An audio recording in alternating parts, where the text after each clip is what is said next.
Okay, hello and good afternoon. Welcome to the Sunday afternoon of the very first VegfestUK Summerfest Online 2020. It's an absolute pleasure to be able to introduce another panel today. We've had some stupendous panels over the last 2.5 days, and we will be very happy to have this one. This panel is going to be featuring Animal Rebellion. And just to say that welcome to the people joining us live. This is a truly global session, which is really exciting. It's one of the benefits of the online option that is opening up, is that we can involve a really truly global audience. And I think this one is to date the most global, far-reaching panel that we have, which is really exciting. If you're joining us live, a very warm welcome to the Summerfest. The session is being recorded and it will be available afterwards on the site here at the Summerfest site for a period of 30 days up until September 15th or thereabouts. You're very welcome to pop back. Of course, it is free to attend. You're welcome to come back and have a view, share it with your friends, bring your friends and colleagues. And I'm sure this is going to be a really interesting, dynamic panel with Animal Rebellion. Just before we get stuck in, just to remind you too, of course, about the exhibitors. You have an exhibitors hall here, which will be open until about 11 o'clock this evening. So do go and have a little browse and say hello to our stallholders. Perhaps thank you for them for exhibiting, and maybe even, you know, shop or take away or share some of their material. And our sponsors, Yayo and Butte Island Foods. Deep gratitude to them. On that note, I shall now hand over and invite Marina to introduce the panel of Animal Rebellion representatives and then to sort of take on the discussion for the next hour and 20 minutes or so. So, Marina, over to you. Hello, thank you. Thanks very much, Tim. Thanks for that intro. Hope everyone is well this afternoon on this lovely Sunday. Just going to start everything with a couple of breaths and a check-in. So a chance for our panelists to introduce themselves, their pronouns, where they are in the world, and then we'll get into the discussion. So just invite everyone to take a few breaths with me, and we'll just do 3 breaths and then come back in.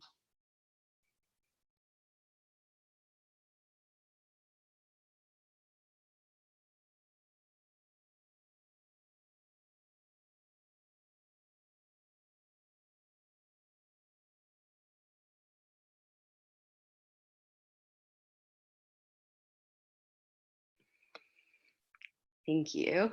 So yeah, my name's Marina, and I am originally from Canada. I'm living in London with Animal Rebellion UK, and I'm a part of the Connecting Communities Circle. And I will give more of an overall sort of introduction of Animal Rebellion shortly, but I'm just going to pass it through to Canon if you'd like to introduce yourself. And my pronouns are she, her, and yeah, so if everyone would like to check in with their name, their pronoun, where they are in the world, and maybe something about themselves. Over to you, Canon. Thank you, Marina. Hi, everyone. So my name is Canon. Preferred pronoun is she, her, and I'm originally from Japan, but I'm currently in London, and I mainly work with Animal Rebellion UK, and I'm also part of the Connecting Communities and Graphics team. I'll pass it on to Billy.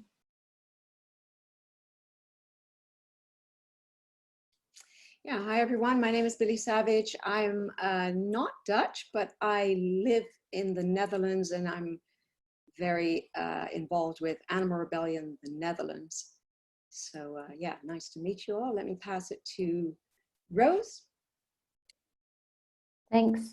Hey, I'm Rose. I'm in the actions team in UK Animal Rebellion, and yeah, I'm in rainy London right now. My pronouns are she, her. I'll pass to Jimena. Hello, I'm Jimena. I'm from Animal Rebellion Mexico, and my pronouns are she, her.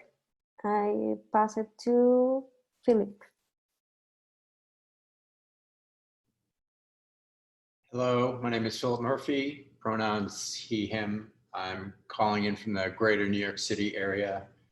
I represent Animal Rebellion in New York City. I'm also a co-continental liaison for North America. And I'll also mention that my wife and I share our home with companion. We have 5 companion greyhounds. So if you hear the noise, forgive us, but they live here too. So thanks. And I will pass to Natalia. Hi everyone, I'm Natalia. I'm from Animal Rebellion in Warsaw in Poland. So what I do mostly in Animal Rebellion, I was one of the founders, but I am as well right now a coordinator and a part of the action team. So I as well have to apologize for the background noise, but I'm deeply in the forest and there was no internet, so I had to come to a restaurant. And about myself, so except of being an animal rights advocate, I'm as well involved in human rights. I'm an anti-fascist. So those are our main fields. So I will pass it on to Shantaru, the one who's left. Hi, my name is Shantaru. I'm from Sri Lanka, living in exile in Belgium for the last 6-7 years. And my pronouns are he, him, / they, depending on the day. And how do I, yeah, I'm part of Animal Rebellion in Belgium, one of the founders, and also very active within another movement called Extinction Rebellion. I work within the global support there, giving support for different chapters, and also supporting Animal Rebellion, going through the Extinction Rebellion piece as well, because a lot of the people do not understand the relationship between climate justice and animal justice. So I think bringing liberation work within the movement is one of my key interests, and I'm happy to be here with you all. Thank you. And I think I was the last one, if I'm not wrong. I'll pass it back to Kanan or Marina. Oh, thank you. Really great to see you all, and some of you to meet you all for the first time. This is really, really beautiful. Yeah, this is sort of like, yeah, how Animal Rebellion has evolved. Is just, yeah, it's just amazing to see everyone here, and from so many different countries, places, experiences. It's really beautiful. Thank you. So yeah, I'm just going to express for those who may not know what we are as Animal Rebellion, and then I'm going to pass it over to Canon to facilitate the questions for our panelists. So Animal Rebellion, we are a movement that uses nonviolent civil disobedience and are in open rebellion because it is necessary and the times are urgent, and we are demanding a just and sustainable transition to a plant-based food system. And we use mass nonviolence. So a lot of our work is using civil disobedience, so having movements in places that cause disruption. We also use visionary actions, so where we focus on showing the world, showing you know, an alternative, another world that is possible. So we use a lot of visioning in our actions as well. And yes, we do sort of economic disruption as well. And we put pressure on the power holders of society, so media, the government, corporations, and we want to bring about these changes because of the urgency of the climate emergency, and also to achieve liberation for animals. So it's a little bit about us. I could go on. It's a little bit about what we do, and I'll pass over to Canon if you'd like to maybe start asking some questions to our lovely panelists. Yeah, sure. Thank you for the introduction, Marina. Yes, likewise, very, very happy to be here. Very happy to meet all these new faces and connect more. So I think I'm just gonna head on to the question, because I'm sure we all want to share all of our experiences and everyone wants to hear how Animal Rebellion works globally. So in alignment with our topic, global resistance and animal rebellion across the globe, I sort of want to divide up our questions in terms of regional and global based to really see the interconnectivity and, the adjustments we make, our similarities and differences, but obviously at the end of the day, united and in solidarity. So the first set of questions that I'm going to ask is more regional based questions.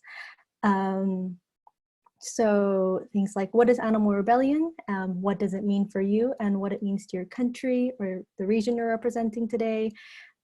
Anything unique about the protests, about animal and social justice and environmental activism in your country, and also what were some adjustments you had to make, knowing that obviously we all, despite our similarities in our vision, obviously we have all these cultural similarities and whatnot that we do have to account for.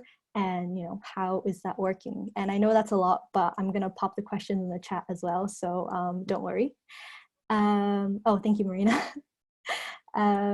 So yeah, would anyone like to give a head start, or should we just go with alphabetical order for easiness' sake? I see some nods, so I'm gonna go with that. Billy, would you mind starting, if that's all right? Yeah, so what is animal rebellion? I think Marina already just described it. It's a mass movement, or we aim to be a mass movement. And I would think that my own interpretation, or the interpretation of animal rebellion Netherlands, is also very much trying to achieve a sort of connection between various different groups that have maybe been quite disparate till now. So we hope to create a kind of a bridge, and we're very pleased to see people rebels coming from all different sectors to join animal rebellion. That's what we want. In this country, of course, in the Netherlands, the whole environmental thing is an extremely hot topic. I mean, this country is warming up faster than the global average. So we're already at 2 degrees of warming. And we have 4 times the amount of densely farmed animals as anywhere else in the EU, so 4 times the biomass. Second largest exporter of agricultural production products after the US, and a really serious nitrogen pollution crisis. So yeah, a lot of protests from farmers and a lot of discussion about how to solve this, but unfortunately not yet any discussion about a fully plant-based food system. So that's where we need to focus on, trying to get this discussion on the table. So we are also here trying to keep our actions, the conversation quite local, and in this way to make it seem very relevant and to get more people involved. And of course, we got a long way to go, but I think that we're pretty pleased with how far we've come in terms of being on the map and involving various different groups from all over, and trying to be very inclusive. Yeah. So we're just heading into a series of actions, the 15th of September through the 21st. So we're busy planning that now and seeing who we can, how we can frame this. At the same time as Extinction Rebellion, but at the same time bringing our own message in, because they're focusing mostly on the third demand, which is the Citizen Assembly, and we want to focus a little bit more onto the first demand. Yeah. Really? Oh, yeah. sorry. Are you? Yeah. Am I okay to jump back? As we go along, maybe we can go into more detail. Should I pass it to someone else, or you do want to do that? Yeah, go for it. So, alphabetically, that would be Jimena. I think I've got that right. Oh, yeah, I believe so. Well, I think that in Mexico, what we have is a lack of understanding of what's going on. Our president is not thinking about the climate emergency. He is like working on these big projects that include keep investing in oil. They are currently doing a refinery there's another project called the Mayan Train in the south, and we are trying to make everyone realize that these projects are going to be a problem in the future. He's only focusing on the problems that we have now, that it's lack of employment and the economical crisis, but we don't have a plan for the future. So we are trying to be this voice for the animals and also for everyone in our country. We are trying to make them realize that all the factory farmings that they have on the south are harming the planet, and we are trying to make them heroes, to be to join other associations and to make our voice heard. We are currently working for a plan to do this plant-based food system and make them realize that we have to do it in our social problems also, and we have to assure people food, the basic necessities that we haven't as yet. So we are trying to get that approach, that it's more economical for the people, and it's the only option that we have right now to be more sustainable in the future. So that's what we are trying to realize that now. I don't know who's in alphabetical order. I think it's Natalia. It might be me. Thank you, Nina. So as mentioned before, I'm Natalia from Warsaw, Poland. So Jimena, as following what you said about your government, so our government, our ruling party, is not going to stop funding coal. So they do not take any measures to stop the climate crisis either. So what we are doing about except making people, realize what is going on by raising awareness about the climate crisis as well, and as well about factory farming. We do not really have we have many groups of animal rights. We have many movements, but we do not have any that is a civil disobedience movement. So when we see such movements as, I don't want to say anything for you in Polish, but it's almost like klimatu, it's similar to Endegalende or any movement that is stopping the coal mines. They're using civil disobedience, and it is working really well, and many other movements are joining them. So I know myself and my other activists from Animal Rebellion, we are trying to make such civil disobedience to be transferred into animal liberation movements. As well, so this is what we are missing, but as well, Polish groups are specified by being really small, and so for example, the feminists or the LGBT rights groups, they are really small, and there is not so much solidarity between all those movements. So since my friends with whom we founded Animal Rebellion, we are involved in many other aspects. We are trying to make Animal Rebellion in Poland as inclusive as possible. And we are trying to be speaking to the most movements possible that are currently in Poland, so that we all fight together. So for us, it's a well-known motto, so none is free until all are free. But in fact, it is all that. So we are trying to as well So we are trying to as well speak with feminists, for example, speak with anti-fascists, speak with anti-fascists, speak with LGBT people, that we have to join the same fight. And it is the most important, because otherwise, with so many small groups, we will not lose this fight in Poland, especially that so many of us are scared because of the political repressions and because of the brutality of the police.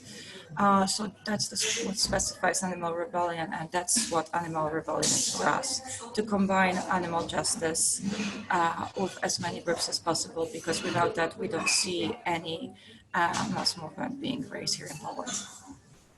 Thank you, and I don't know who will be next. Philip is next. Yeah, I think, no? Thank you, Natalia. So I'm calling in, as I mentioned, from the U.S.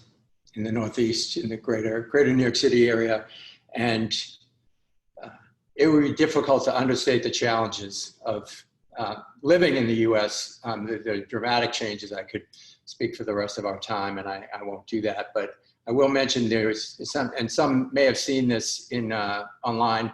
In Rolling Stone magazine, a Canadian sociologist named Wade Davis wrote a piece called The Unraveling of America, which regrettably I highly recommend, because it is in-depth description of just the situation where we've got a proto-authoritarian government. And forgive me if people keep up on U.S. news more than I might anticipate, but we've got a sitting president actively trying to suppress elections by defunding the post office in a pandemic. This is following on a catastrophic pandemic response that had New York City being the epicenter of the pandemic for several weeks. More than 160,000 deaths in the US to date, with the number climbing. I guess where that's relevant is that it certainly makes doing animal justice work very challenging. I'll also mention that just this week, the party out of power, the Democrats, the presumptive presidential nominee, named its vice president, which his running mate, a woman by the name of Kamala Harris. And in response, the sitting vice president attacked the Democrats, saying they're coming to take away your meat.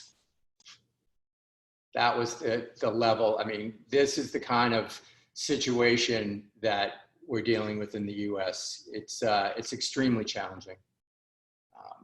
The pandemic being what it was in New York City really kind of set us back as a group for a period of time. Fortunately, we've rebounded. New York City is probably the strongest animal justice epicenter in the US. There's a critical mass, very strong animal justice movement, so we've been leveraging that, and we've actually had some new members coming, thinking about what Shantaru said about Extinction Rebellion, coming out of Extinction Rebellion, which is very encouraging, because initially Extinction Rebellion was quite hostile to people like myself, bringing the issue of so-called animal agriculture to the table.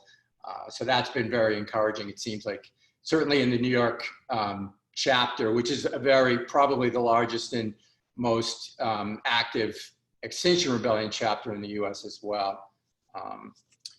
I guess one of the things that in the US and in Europe, so I speak, as I mentioned earlier, continental liaison as well, co-liaison. So that's, US, Canada, and North America, but my primary focus has been in the US.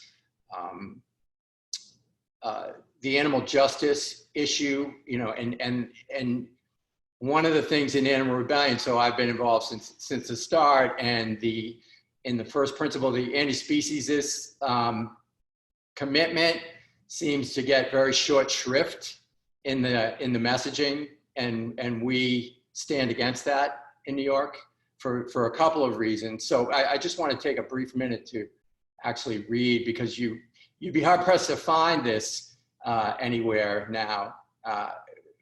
Animal Rebellion First Value states we are an anti-speciesist movement that has a shared vision of change. It goes on to say, creating a world that protects beings of all species for generations to come. We are inspired not only by human action, but also animal resistance. And we believe in co-creating a world with individuals from all species for a just and secure future. And we take that commitment very seriously in New York. And just to follow on that briefly, I want to say, share a brief passage why that is. I mean, there's violence against animals, obviously, in so-called animal agriculture, but it's a violence that's internalized by the perpetrators, meaning the society as well. And American political philosopher by the name of John Sambon-Matsu has written that because we are animals ourselves, what we do to them, we also do to ourselves. In oppressing our kin, we become estranged from ourselves, placing ourselves in perpetual flight from our own embodied, desiring, suffering, and parentheses, potentially, parentheses close, rational selves. So this is not a trivial matter. It feels like we emphasize this. It feels like, frankly, standing in opposition to much of the animal rebellion messaging coming out of the UK, because we see it as being foundational, and we don't see it as scaring people away. It's an opportunity to educate people, certainly, but this is foundational to the way we show up, because it is so damaging both for the victims and the perpetrator. We did participate on the Blood on Our Hands, just by way of mentioning actions, the Blood on Our Hands in July. We had to postpone for a day because of weather, and our ability to create an action that we had originally planned was limited by the fact that the fountains we had hoped to potentially dye red were ringed with barricades and 24-hour police protection. All of the monuments and fountains in New York City. And that's in response to the it would be hard to minimize the impacts of George Floyd's murder and the resulting protests against police brutality and racist behavior on the part of police. So it's been quite challenging. We're looking forward to the fall. We also have, in addition to the Web of Lies action coming up on September 5th, there'll also be activities related to the rebellion with Extinction Rebellion NYC, and also Climate Week. The UN Climate Week is also in September, so we'll be doing some actions with regard to that as well. So I'll pass with that to, I believe Rose is next. Cool, thanks, Philip. Hey, so yeah, as I said before, I'm based in London with the UK Animal Rebellion team, and yeah, I feel like compared to a lot of countries around the world, we're quite privileged maybe. We don't have as many challenges as I see like other countries having when it comes to civil disobedience, and yeah, I guess this is something to me, it's quite a new thing, like civil disobedience in the animal justice movement and environmental movement. Like before Extinction Rebellion came along, I felt like there wasn't much of that. Obviously, it's been going on for like hundreds of years in some form, but yeah, more recently, I feel like, yeah, with environmental and animal justice, this is quite a new thing. So I feel like that's a really positive thing that's come for me, and just like learning so many new skills. And can you hear me? Yeah, you just went robot for a bit, but you're fine, back now. My connection is always so bad, sorry. Yeah, let me know if it cuts out again. But yeah, so I was saying, yeah, in the UK, we have a lot of, I'd say we're quite active, especially in London, especially like the animal rights movement. And yeah, I feel like Animal Rebellion is addressing an issue that is not being mentioned by environmental movements. Obviously, animal agriculture, if not, is one of either the second or the leading cause of climate change. And yeah, so many environmental movements are not mentioning this. So to me, that's why it's one of the most important. Well, yeah, it's an important issue to me. And also, yeah, asking the government to transition to a plant-based food system is something that we're trying to. Obviously, we're nowhere near that right now, but yeah, I feel like it's becoming, well, in the UK, it's becoming more normalized, like the phrase or like plant-based food system, as well as like terms like vegan, are like way more common than they were a few years ago. So yeah, I feel like, yeah, getting that message out there, I guess, doing actions. We know that doing an action, for example, like the global one recently, Blood on Your Hands, it got amazing press, but yeah, we know that that's not going to like get us to achieve our end goal just by doing that one action. So I guess to me, an action or our goal is to use these actions to mobilize and then recruit more rebels and then train them up and hopefully encourage more people to form local groups and affinity groups all over the country and all over the world. So yeah, I guess to me, that's what Animal Rebellion is about. And then, yeah, creating an inclusive and regenerative culture as well through doing that.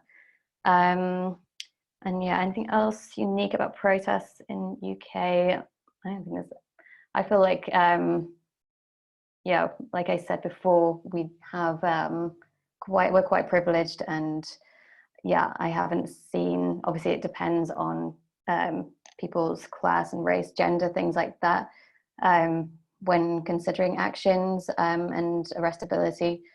So yeah, we do have those issues, but yeah, I feel like compared to many countries, yeah, it's fairly relaxed here, and I feel really, really lucky to be able to do the things that we do without too many terrible consequences. But yeah, I guess that's it from me for now. I'll pass to Shantaru. Thank you so much, Rose. Yeah, where to start? What is Animal Rebellion for me?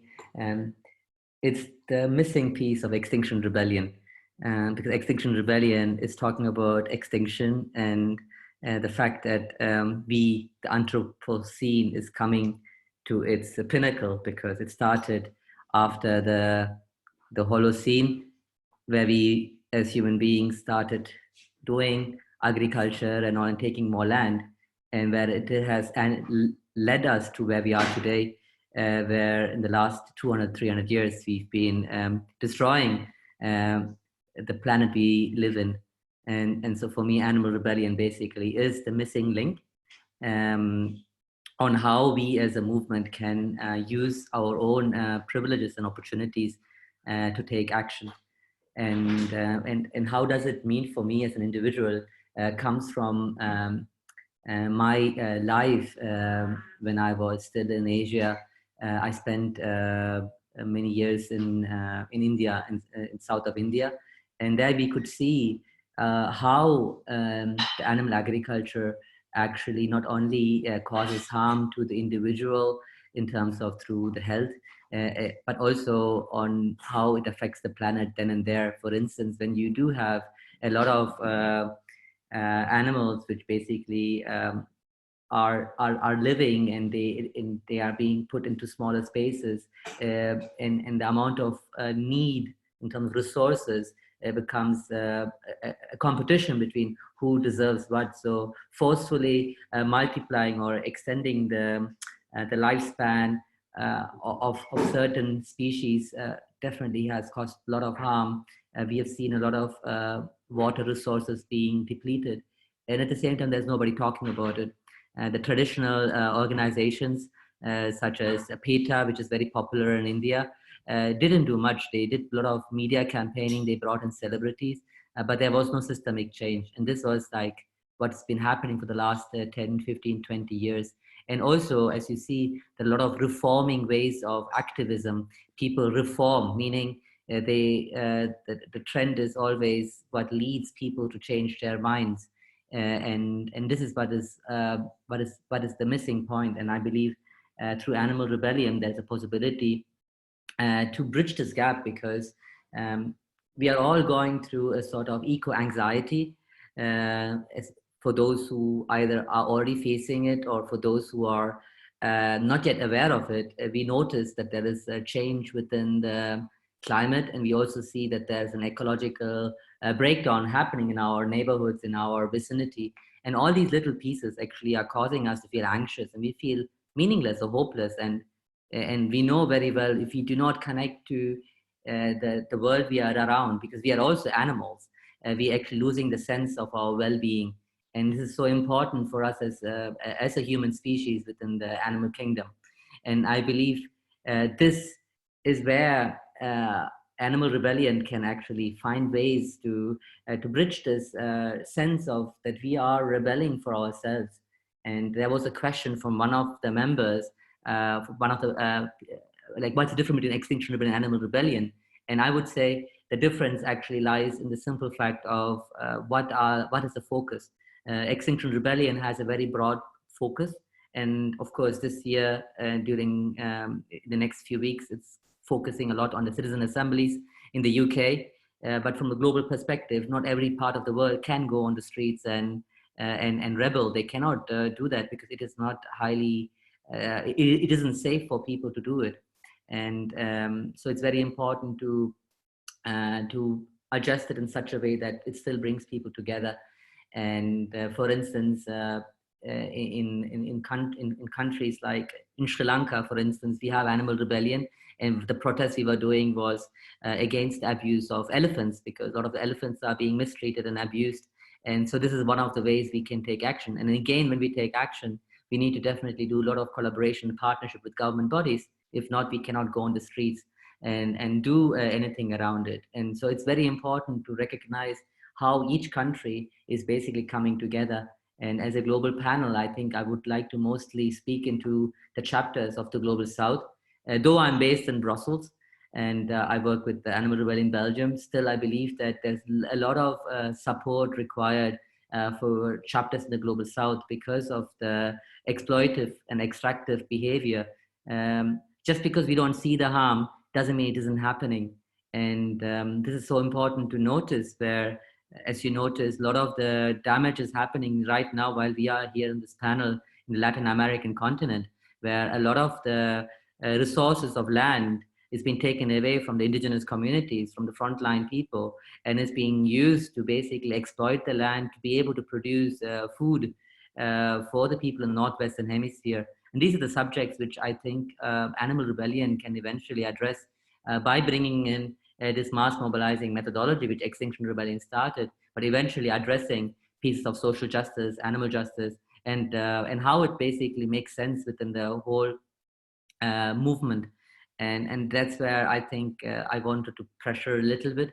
And I'm also wanting to say that one of the most important elements on how we as a community can address the current situation around the world with veganism and plant-based eating becoming a trend, and also how we can reclaim our presence as living beings with 5 fingers, and having the consciousness and the common sense to take action, not to harm. I think that's where we need to move forward. And Animal Rebellion having this wide visibility, even though the actions were visibility oriented for now, hopefully one day or the other, other movements like larger organizations which are prioritizing on a plant-based system can make systemic change. And now coming back to a piece about why this is important for me. I live in Brussels, which is the capital of Belgium. I'm very lucky to be here. And at the same time, there aren't many places for a person who has a plant-based lifestyle or is vegan to go out and have a meal. And this is the capital of Europe, right? Where people from around the world are coming to make a systemic change happening within the European Union. And that's the problem, right? The problem is that we do not understand the relationship with it, the whole world we live in has within our everyday life. And I think this is where we are lacking as a community. And how can we do this? Is basically addressing this in the big cities, like the capital cities, and giving a pressure and simultaneously supporting those in local regions or local groups, so that both the awareness at the grassroots level and at the capital cities, where all these big people come together to fight to make the world a better place, and at the same time lobbyists using whatever means to hinder it by starting how do you say, promotional campaigns on how meat is important, how important it is to slaughter an animal so that we can have our nutrition from it. And this has been happening a lot now from the Brussels lobbyist scene. And I think I stop here for now. Thank you. And I'll pass it back to Canon or Marina. Great. Thank you so much, everyone, for all of your different perspectives and experiences and opinions. And it was great for me, as you know, to listen to everyone and learn from everyone too. I very much agreed and concurred with everyone's opinion, and especially what Natalia mentioned, no one is free until all is free, I think very much rings through for all of us. You know, the need for collaboration, as other people have mentioned too, at all scales, and yet the need to focus on the locality as well. And I think especially with the pandemic, the whole locality, globality nexus has very much come to light. Just one thing before I move on to the next set of questions. Also, thank you for Shantaru for mentioning on the question chat panel. We do have a Q&A area on the Zoom function. So if anyone who's here viewing us live today have any questions at all, I know we have several at the moment. Please do feel free to pop it in. Considering we have around a bit less than 50 minutes left, I think maybe we can try to spend the next 30 minutes on the second section. Marina, yeah? Yeah, I think we have an hour and a half, so I think we got 45 minutes left, is that right? Yeah. Yep. Yeah, cool. So yeah, if we go on to the next one, and then we can do the panel questions at the end. Yeah, definitely, yes. Yeah. So if everyone maybe could try to keep the time to 5 minutes, that'd be brilliant. I know we all have a lot to say, but just for the sake of us finishing in time and, you know, giving space for the Q&A as well. So I will stop rambling as well. So next set of questions is moving on to the global scope. You know, the first set of questions talked more about, you know, what we're presently doing, but I sort of want to move us to the future and scope of the globality. So the questions I'd really like to hear from everyone is, you know, how do we achieve globality? I know it has been touched upon in the previous section as well. And, you know, what are our next steps? What are our next milestone? And how do you vision to achieve it? How do we rebel inclusivity, especially as I'm sure everyone mentioned as well, there is a very big need for inclusivity and solidarity, not just within animal rebellion and Extinction rebellion and environmental and animal activism, but all other justice sects. And finally, in regards to solidarity, I think this is very important, especially in this climate today. How can we encourage more diversity and expand our inclusivity? If you want to go in the same order as well and try to keep it to around 5 minutes, that'd be great.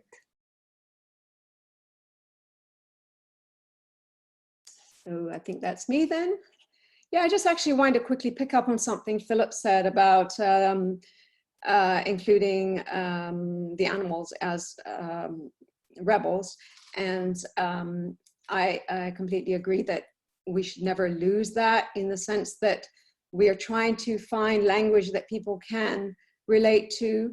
And so sometimes we're discussing things entirely from an anthropocentric viewpoint, but you know, it's a climate, we're trying to avoid climate catastrophe, which will also affect all living species. And our first step is to remove the biggest threat to our climate, which is animal farming. But it doesn't necessarily have to go in a linear way. So I do think that we can include constantly animals in our messaging, because I think that then we make it the norm. So we hear a lot these days, you know, humans are animals too, but we should always counter that with animals are people too, you know. And I do think that it is not necessarily, okay, first end animal farming and then tackle speciesism, but it can go at the same time. And I don't think it damages our movement to include that messaging. It strengthens it, I think. Just moving on to the global scope. It is a grassroots movement. I see animal rebellion flags popping up all over the world. I would hope that cells, chapters start everywhere and we can assist them as best we can. I know that Animal Rebellion UK has been doing a great job of encouraging new chapters around the world. I think that we've already achieved a lot in a short time in terms of going global.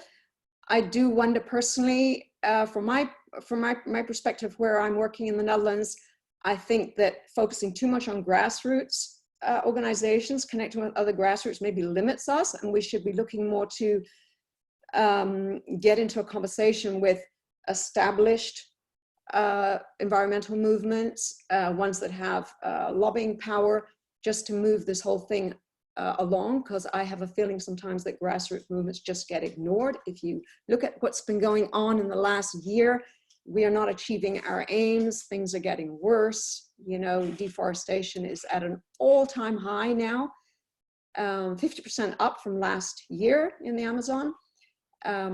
We have EU-funded campaigns to promote meat and dairy. In this country, dairy is being highly promoted with our taxpayers' money, while at the same time they're discussing things like ending subsidies. So, you know, if you're just a little grassroots movement, you know, I think that they can safely ignore us. So we need to, you know, start to try to open the conversation with more powerful organizations that have some lobbying power. So that's what I think is the next step for us anyway, but every country will be different. And yeah, to try to encourage as many people to join as well, from since this catastrophe which we all face affects us all equally, rich, poor, whatever species, all of us will suffer from this. So that is the power of our inclusivity, is that we are fighting for all life.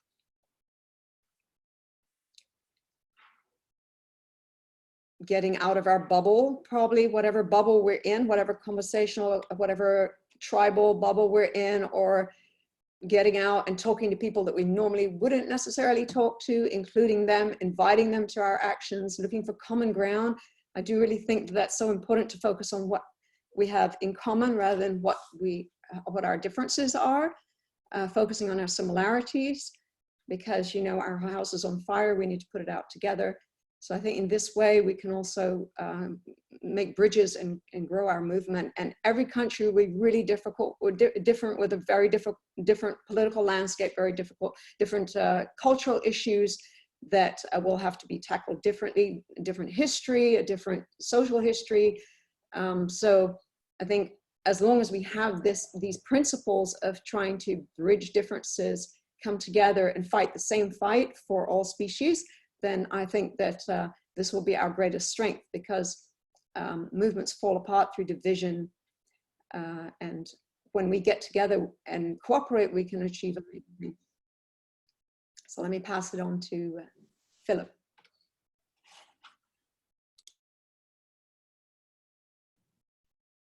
Thank you, Billy. So I just wanted to pop back briefly to the local, mention something local to the US, which is the current administration is very actively rolling back environmental supports and protections that have been in place for decades. So that's also on the environmental justice piece, has been a tremendous challenge. It's interesting thinking about the global piece, and you know, Billy had mentioned subsidies, and I want to come back to that because that's a big part of, and I think Marina had mentioned economic disruption, because that's a very big piece here in the US. But first, on the idea of solidarity, I think that the message of Animal Rebellion being anti-speciesist, and at the same time climate justice, environmental justice focus, has resonated with animal justice organizations. And here in North America, we've had something of a tragedy that has had a galvanizing effect with the murder of Regan Russell at a slaughterhouse outside of Toronto. So looking to, in a sense, build on the galvanizing impact of that within the animal justice communities. With regard to environmental organizations, and I would include Extinction Rebellion in this category, frankly, I see solidarity built through challenge, and by that I mean bringing to light without fear the fact that in aggregate, so-called animal agriculture is the leading source of environmental degradation on the planet, which, you know, Poor and Nemechek's meta-analyses from 2018 I cite regularly. So it's really challenging environmental organizations, and some would say, well, how are you building solidarity doing that? I would argue that, you know, the loyal opposition is most loyal, right? Thinking about a British parliamentary metaphor. So that's something that we actively engage, you know, in challenging and being the moral conscience of the Rebel Alliance, and by extension, the global environmental movement.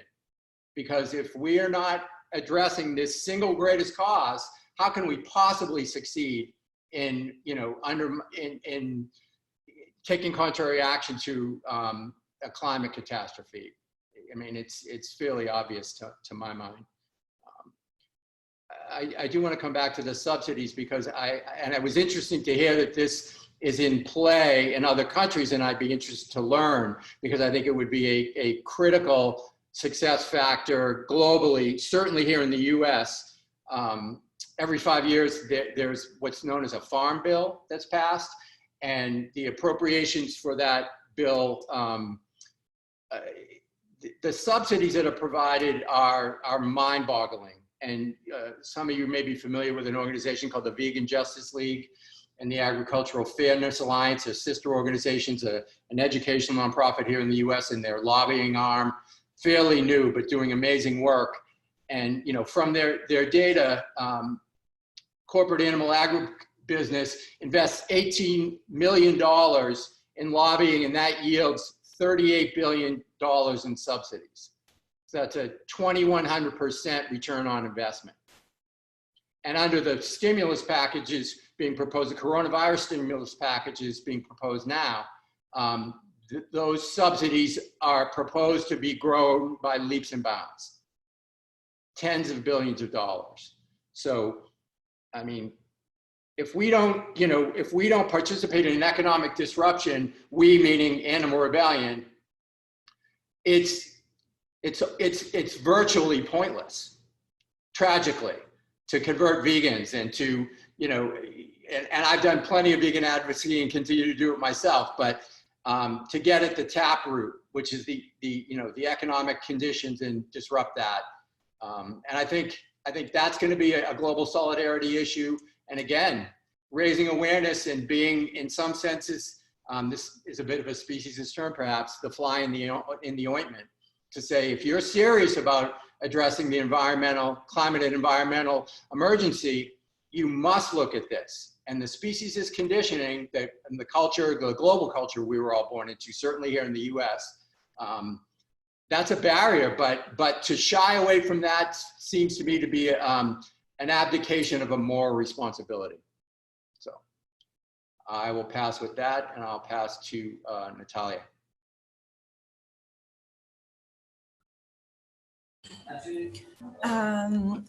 So the first part was how we achieve globality. So firstly, let's look from our perspective. So here the language is as well a barrier in order for us to be cooperating the most globally we possibly can. So tackling as well the question about the language part. So we have a lot of difficulties to be joining many panels. We have a lot of difficulties to be transferring the shared knowledge into our language because there are not so many translators who are able to do that.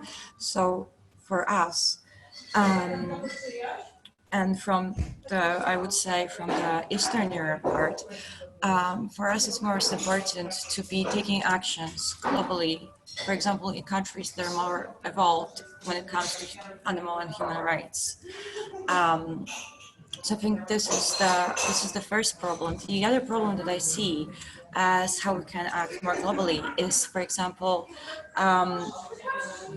not only the factory farming of animals, but as well tackling the problem of exploiting animals for fur. So as we know, for the rest of Europe, this is ending, but for Poland, it's still, the lobby is too strong, and we are still funding it, even from our taxes as well. Well, our government is reluctant to make any changes to this, even though the Polish people are starting to be more and more aware. We are fighting against our own government when it comes to human rights or animal rights, etc. So I think what we need is this power that we can have within.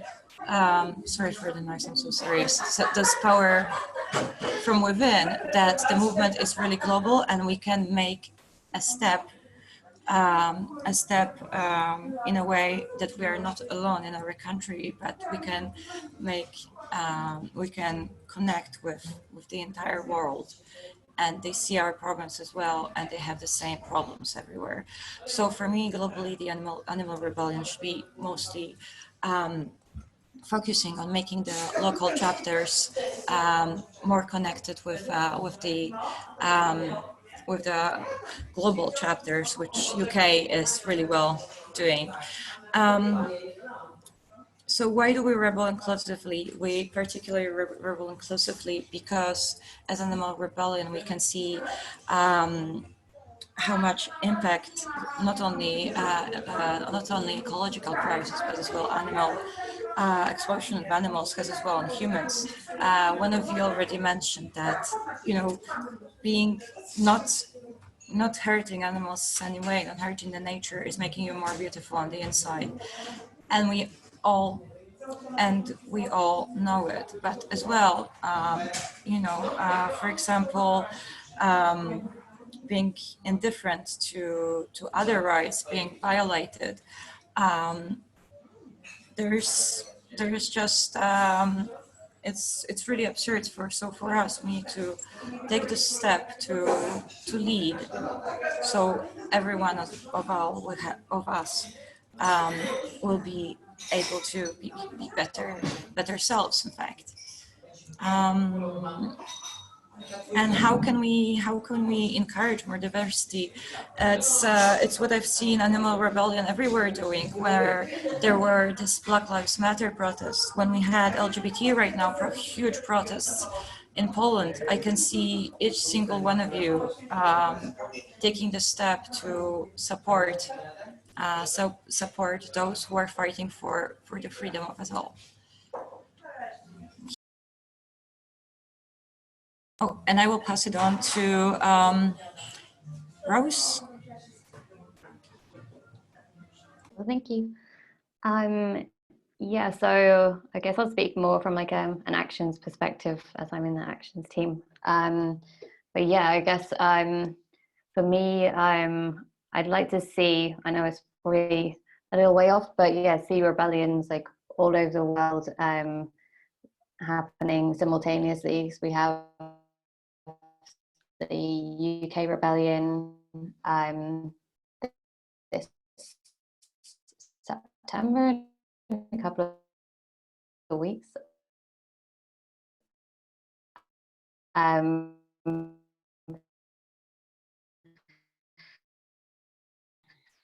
Sorry, Rose, I think we're struggling to hear you.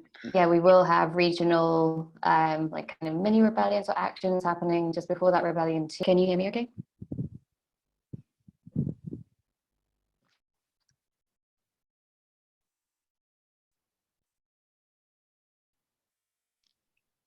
Hey, can you hear me? Yeah, I can hear you now. Okay, cool. Yeah, I'll try with my video off. seems to stop working whenever I start speaking. So yeah, what was I saying? So yeah, obviously we have the rebellion coming up that's kind of mainly centered around London, but we'll have regional actions happening just before the rebellion as well. So yeah, it would be great to see rebellions happening simultaneously all over the world in the next few years, once we mobilize more rebels, because yeah, at the moment we rely a lot on people coming to London. The aim is to eventually have huge rebellions happening all over the world at the same time. So I think that would be amazing to see. But at the moment, I guess the main ways that we achieve globality are mainly through, I guess, actions and the press that we get from those actions and sharing on social media, and also by showing solidarity to other organizations, as has already been mentioned. So Marina and the Connecting Communities team work on showing solidarity to other social justice movements, which is obviously really powerful and improves inclusivity as well. So something, I guess, with actions, for example, the Blood on Your Hands action and also the upcoming Web of Lies action, they're both global actions. So we always kind of think about how to make them more accessible and inclusive to teams all over the world, because obviously not everyone has the same abilities or is able to take the same risks. So whenever we're considering actions, we make sure we think about how they could be achieved with different levels of risk. So there might be a whole team that has no arrestables. So making sure that an action can be done with whatever abilities and ages and everything, and where they are in the world as well. It could be some teams are just one person, so a lot of the time we try and think of actions that could be done by just one or two people as well. So I think that's why Blood on Your Hands was so successful, because I think it was like 19 countries at least took part all over the world, or cities and countries. And so we had some of them were on a smaller scale, some were on a huge scale.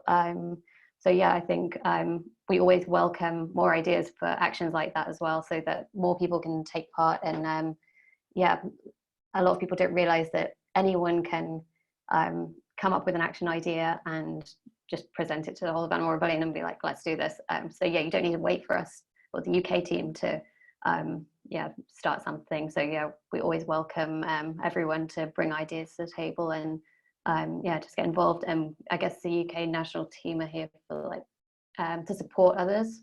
So that's what we're trying to move towards, being a support network rather than kind of leading actions and things like that. And I guess last thing on inclusivity is I find within Animal Rebellion, everyone's encouraged to speak up and have their voices heard, whether it's in a meeting or a speech at the end of a march or during an action, or in people's assemblies, particularly those that are affected by societal systems of oppression. So I find that really empowering for myself, as a woman, being in other organizations and often feel, or where I've worked as well in the past, feeling unheard or not being able to speak up or feel comfortable to speak up. So I feel Animal Rebellion does that really well, and I think that's really, really important. But I'll pass to Jimena. Yep. I think that in the question, how do we achieve globality? What are your next steps? Like everybody has been saying, we have to be aware of other backgrounds. Sadly, Latin America is one of the places in the world where being an activist is really dangerous. 12 of the most killings have been happening in Latin America. So we have to be really careful about how we do our movement, how we advance, how we progress.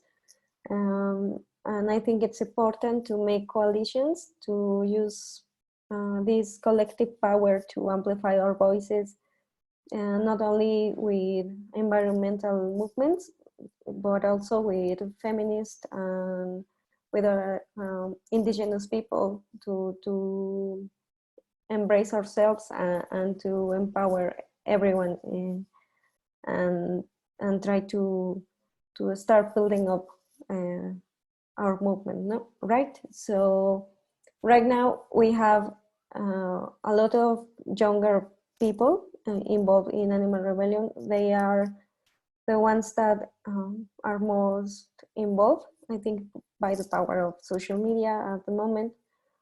But we don't have the same response by older generations. So we are trying to relate to them, to make our message more appealing to them, because we need every type of person to listen to us. And I think that will be one of our next goals, to achieve this other type of people that normally don't listen to my generation. For Mexico, we are trying also to get support for more activists. We are currently just like about 7 people in the Animal Rebellion team. And we want to start talking to our politicians about our concerns. We want to make the climate crisis part of the political agenda. And we are doing our homework. We are trying to reach these politicians that already have been showing some concerns about the future, about the climate, about the way we are doing our policies. So we want to start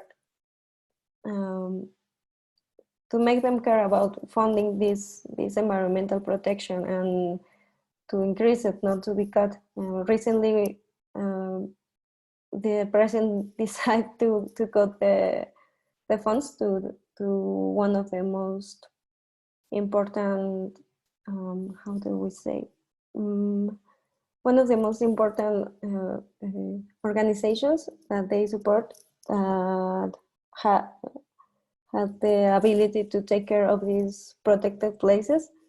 They defunded, so no, he's no longer in how do we say? It's no longer in use. So everybody who worked there is now unemployed, and it's more room for drug dealers and for other kinds of corporations to just take whatever they need, and it's nobody going to stop them. So we are trying to make them listen, right? So now we want to politicians to start understanding that a country like ours, with so many the biodiversity, investing in the future will increase the lifestyle of everyone. We will not accept people without food security. It's impossible for Mexico to have people starving when we have so many space, when we have so much exporting of food of any kind. So it's really, it doesn't make sense in the big picture. So we are trying to make this another factor in Animal Rebellion, to make these places where we have so much food, this like the correct, how do I say it, like it's enough for everyone, and it's not right for us to forget indigenous people or people who live in poverty. And I think that why do we rebel inclusively? I think it's every personal experience has the potential to make this movement stronger. And we are, at the end of the day, victims of this system. So we need to unite. It's this collective, it's our collective future, the one that it's at risk. So So by listening more, by educating ourselves, by encourage people to speak up, I think that we have to make people feel welcome in between the movement, make them realize that we have room for everybody, that they can join us, and this is not going to replicate what we have outside, that this movement try to make everyone be heard. So I think that we have this ability to create this space away from this capitalistic society. So we have to make this community that shows that there are other ways of doing things. So yeah, I think that's it. And I think it's Shantaru. Thank you so much. Yeah, I'll try to keep my time because I'm aware that time is flying. So I'm going to put 5 minutes. So I don't speak more than that.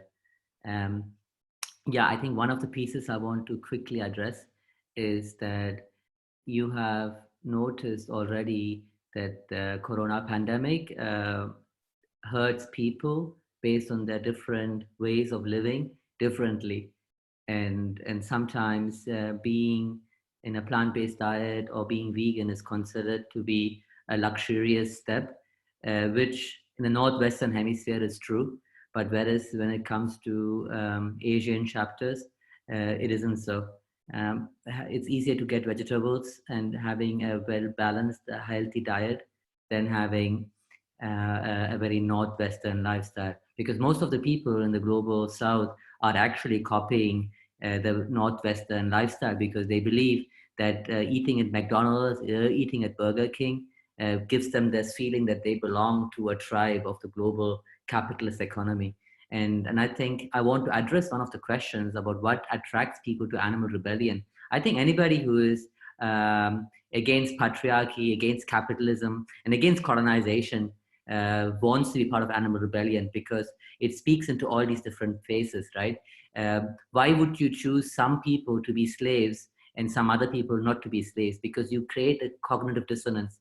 And similarly, being colonial or being anti-colonial and fighting abolition of slavery and then fighting anti-speciesism, for me, it is not separate. The fights are the same. It's just that as a brown person from the global south, one of the smallest islands, which has been objectified by China and by India, I can say it. For me, the fight is no different. By fighting and standing up for each of the living beings, which are non-five-fingered, you're fighting for every other living being. And in terms of about how we can move away from the tokenist idea of having few people of color or using the word inclusivity, I would imagine that yeah, listening in would be a great step. And I think Animal Rebellion is doing that. Animal Rebellion has another group called Animal Think Tank, which supports Animal Rebellion with their knowledge. And I think Animal Rebellion started off from the brainstorming of Animal Think Tank.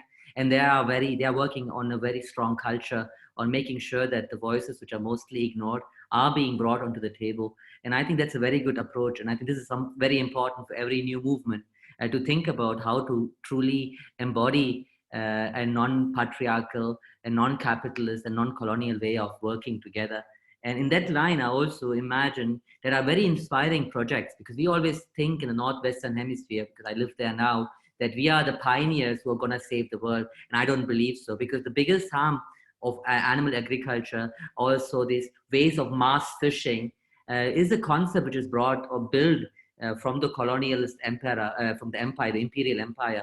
And I think going back there, looking for solutions there will not always be the right place to look into. And I hope that the audience listening in can start also looking into how indigenous communities in the global south, the global majority people before, how they were actually interacting with the world, with the cosmology. For them, nature, we call this as a separator. We look at it from an anthropocentric point of view, but nature is not separate from us. It is part of us.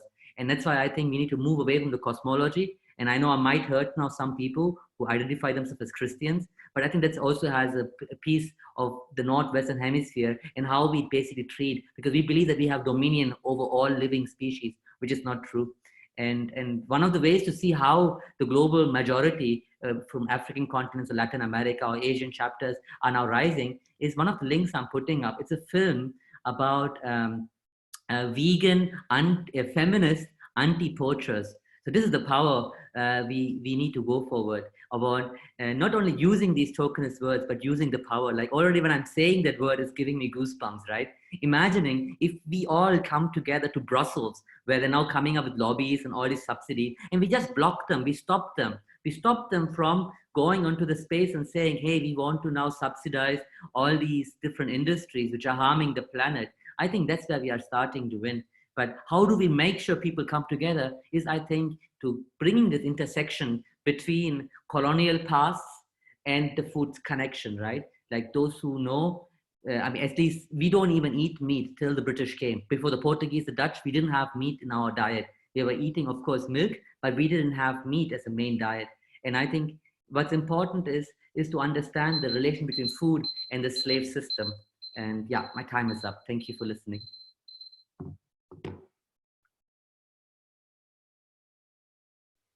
Thank you so much for everyone's, and also I very much echo with what Shantaru said as well in terms of the mastery idea. There's actually a really good, just to like a mini thing before I move on to the questions and give the floor to Marina. There's a really interesting book called Unthinking Mastery by Julieta Singh that I really recommend everyone to read.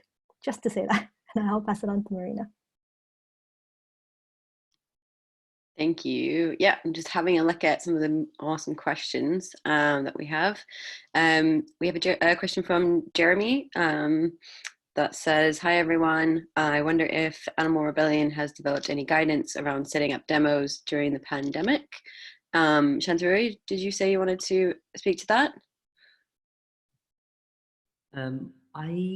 I can speak into it, but I prefer maybe asking, checking in with Rose, because I think this is more, I think, UK specific. Maybe Rose has something more stronger to say. Thank you. Thank you.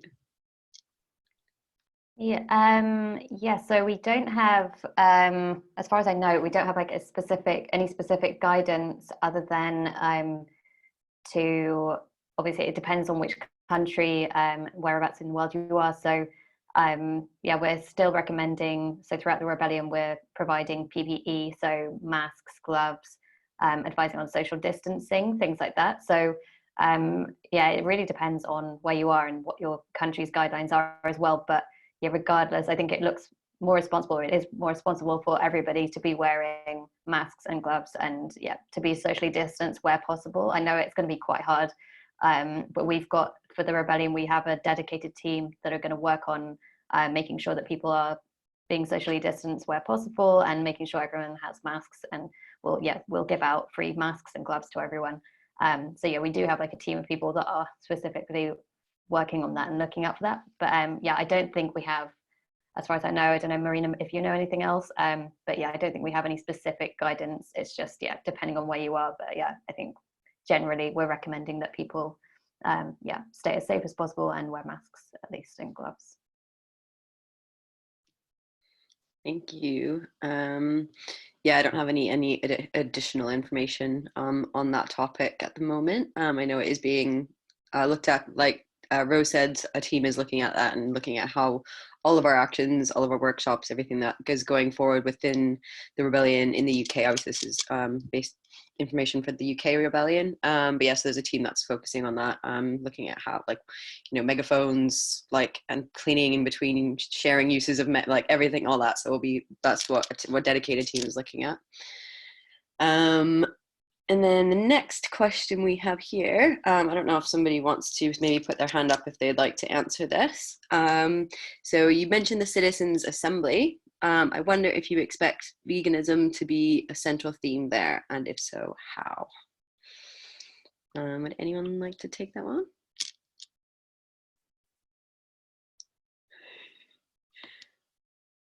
Billy? Or Rose? Yeah?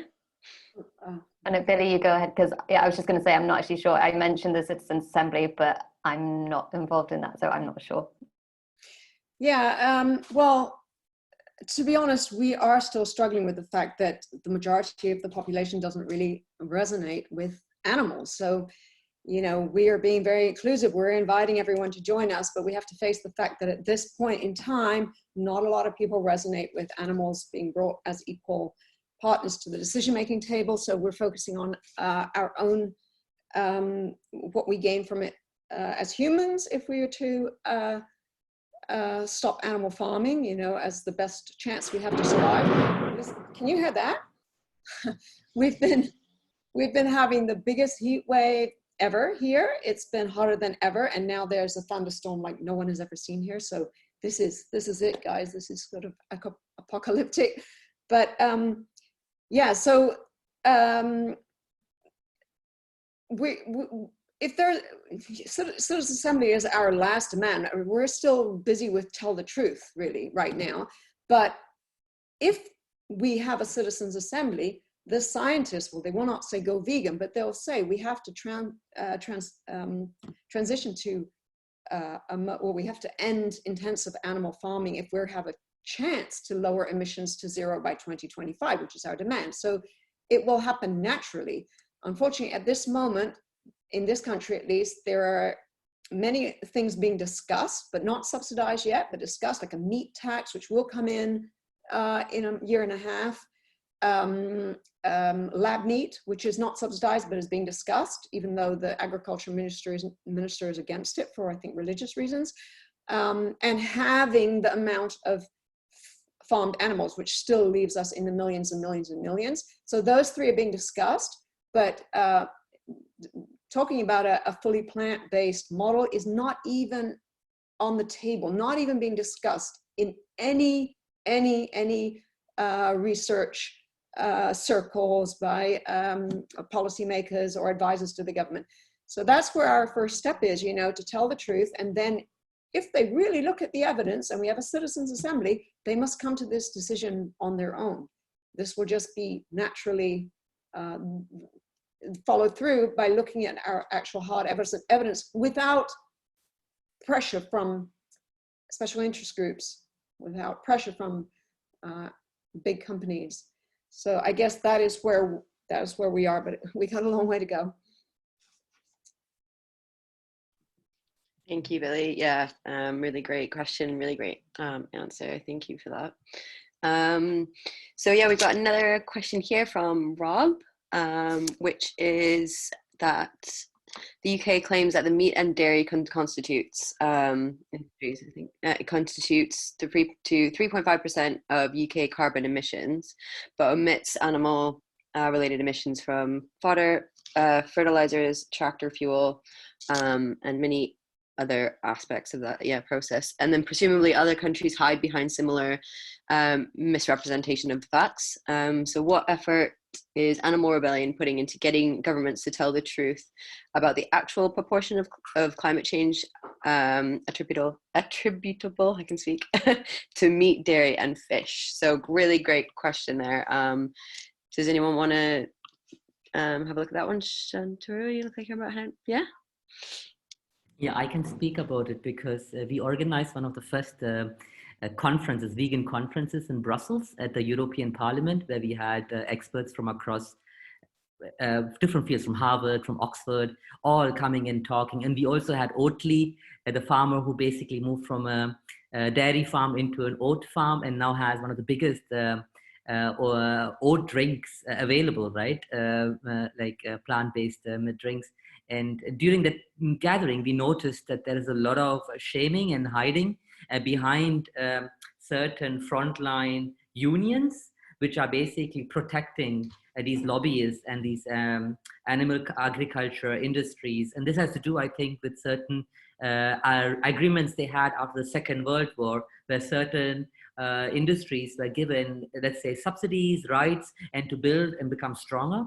And you notice that these things are continuing to happen. And I think once Animal Rebellion has more members joining, I think there would be a lot of possibility, especially in Europe, in the capital of Europe, Brussels, where we can definitely go into these conferences, go into these meetings, and ask them to tell the truth, because there's a lot of lies and a lot of misinterpretation of the truth, of manipulation, how similar to what the right-wing agenda is in the United States, where they're living in a post-truth era where they continue bombarding with lies. And this is, I mean, from a European perspective, I think it's just a matter of time when we have more critical mass of more members joining, we will have more capacity to disrupt, I think, the Union and the European Parliament, because I think that's where the biggest harm is being happening in the European hemisphere. And now because of Brexit, I think UK has to do its fight on its own, I guess, there. But I think this is it's important. I think once one of the countries starts telling the truth, it doesn't matter if it's USA, UK, or European Union. I think that's when things will change. And this is, I think, a very important question, and it's very important. And it'd be nice if Rob can join us if this is something he's interested in, to spearhead a working group to strategically go into these gatherings, into these workshops or parliamentary gatherings to disrupt. And if you're coming to Brussels, you're always welcome. Thank you. Thank you, Shantaru. And thank you, for the really great questions. And I will pass it back over to Tim. Great timing. Great timing. I've been listening in actually, and thank you very much. It's really, really refreshing. Just to say, you know, when Animal Rebellion started, it was like, we go back actually to when Dan and Mark and Layla got in touch now 2 years ago with the Animal Think Tank, and they just got in touch, and it was one of those things. I'd never heard of any of them. I actually knew Dan a little bit from a Facebook group 3 or 4 years back in Animal Rights Zone, and we just hit it off. And it was like, I had one look, it's like, yeah, we'll have that, and it was pretty much 100% or not at all. And so we went with it at Brighton, and then Animal Rebellion formed, and we went with it at London last year. I've got quite a lot of criticism for that. And Animal Rebellion, as I'm sure you know, got a lot of flack, as they say, from members within the community, but all credit, because I saw the listening process, and I could see that there was some responding and some, you know, some really thoughtful processing of what was being thrown at you. And you know, I've seen this for 35 years in the animal rights movement, and what you got was brutal. And you dealt with it as a collective excessively well, and I've been listening to you, and time and again you've been expressing the same themes, and it's an evolved movement, and it's going global. And I think what you've achieved in a very short space of time, obviously, is far from complete yet, but is showing fantastic signs of a genuine grassroots global movement, really listening, working in stuff, full of respect for what you're achieving, and especially in those countries and cultures where you're not as lucky as us perhaps to have such a evolved thing. I mean, when I went vegan in 1984, it was never hard then. I was following in the footsteps of people who've been doing a load of work, some of whom have been at our event, and indeed some have been noticing, have been in the questions. It's for me, it's always been easy in the UK because just we've got so much food choice, but I know also we've had a conducive, supportive culture. But all that respect going out to those of you working for free to try and change this. I hope you've enjoyed this session. I have. Thank you for joining us, and thank you people for listening and this empowering global activist movement. And let's keep the foot on the pedal.